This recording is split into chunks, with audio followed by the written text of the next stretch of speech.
welcome back to my channel.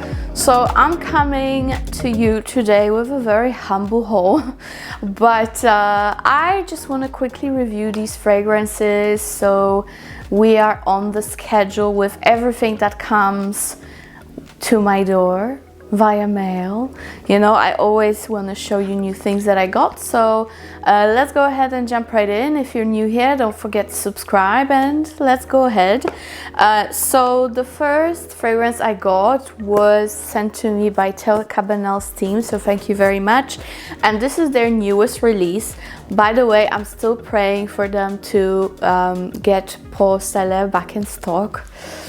Really hoping, because it was amazing. And this is the newest one, and it is called Encore, and this is carrot based fragrance, and this is supposed to be a completely new take on a gourmand, and I must admit it is quite lovely, but it also is very unique, so you have to keep that in mind.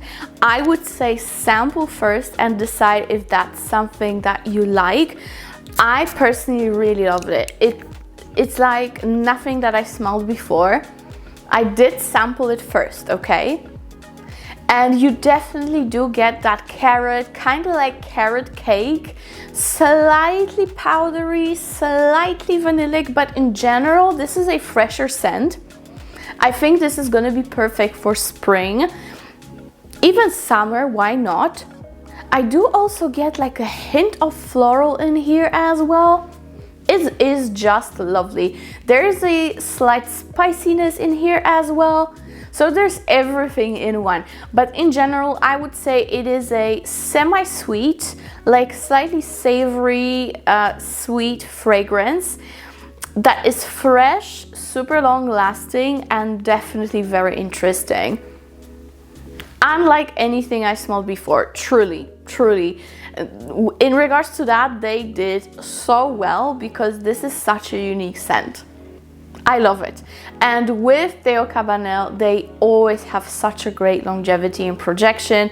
So another one in my collection from Teo, and I'm so happy that my Teo Cabanel collection is growing because I truly love the brand. And yeah, check them out. I do not have a discount code, but I hope that maybe one day. But still, I highly recommend sampling that. It is incredible. So that's Encore. Next is a fragrance that I used to have in my collection in different variations, different flankers, but this is the original. My mom used to wear it. It's such an old fragrance, but I feel like since I'm getting older, I really appreciate the DNA of it, and I truly believe that it is a classic, okay? This is great fragrance for dates. It's also good for formal events. It's gonna be perfect for winter and early spring. It is just a great all-rounder. And this is Dolce Gabbana The One. And this is the original The One EDP. You know, they also have of course, the only one, the gold one, which I have and love. They used to have so many different flankers. My favorite one was the rose one. They do not do it anymore, unfortunately, but this one is good enough. This is basically a gorgeous vanilla with hints of plum and peach, and it is so good. It is like a little bit powdery, ultra feminine, and this DNA is just a staple. If you do not have it in your collection yet, then what are you doing? You absolutely have to try it. I would say if you're debating whether you should get the newest flanker or whatever, go with the first original release. It is still long lasting because I've tested it already after years of not having it, and it's still definitely long lasting. It projects nicely. It's a moderate plus projection, so it's definitely worth it. And of course, since it is an old fragrance, you can find it online with good prices. I love it, okay? It reminds me of my younger years, but also it kinda evokes that femme fatale feeling as well, because it's such a beautiful Italian fragrance, you know. If a 100% Italian woman, think of Monica Bellucci, would wear a fragrance, I imagine it would be something like this. Very, very sophisticated, beautiful vanilla. I really like it. The DNA of it, you cannot mistake it with anything else. You will immediately know it's the one, but it really works. It really, really works.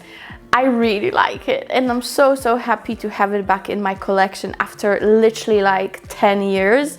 So yeah, I finally got it. I got it mainly because I want to mention it on my channel very often, but I keep, you know, forgetting because I do not have the bottle, I do not see it, so I don't think of it. And now I will be able to always remember. So here it is. I will wear it also very often. I really like wearing it. It's very easy, but at the same time, it makes you feel very put together and very classy and very sophisticated. This is a rich Italian woman fragrance, okay? So yeah, this is the one from Dolce & Gabbana. And last but not least, I told you this is a very humble haul. I have the newest version of Libre, and I finally got my hands on Libre Le Parfum. I told you guys, don't buy it when it was first released, wait a little bit for the prices to drop, and finally in Poland, where I currently live, they finally dropped online. So I just went ahead and purchased it.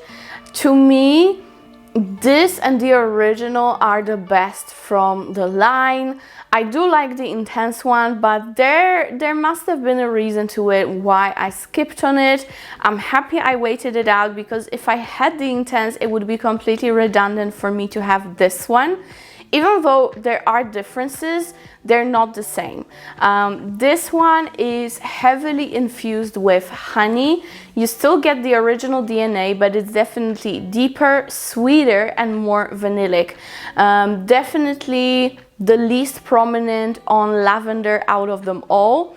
And definitely you do get that honey. So if you do not like honey, I don't think you're gonna love it. I don't think you're gonna truly enjoy it. If you don't love honey, I would say go for the intense, or more reasonably go for the Zara dupe, which I think is called Majestic Opulence, because this is like a combination between the original and the intense. And this one is actually a little bit different. Because of that honey, there's quite a bit of white floral infusion in here as well. I do still get a little bit of that lavender, but again, it's the least prominent out of all the notes. I love it. I truly, truly love it. It has also a little bit of a zest to it, like a citrusy zest. I think it's also the combination of that honey and those white florals that make me feel that way. But yeah, it's just so good. It really is good. So if you were bothered with lavender in the original, you might try this one and actually be satisfied, because it's not very, you know, out there with that lavender. Very long lasting fragrance. I tested it again as well. And I must say, I sprayed myself early morning because I had quite a bit of errands to run.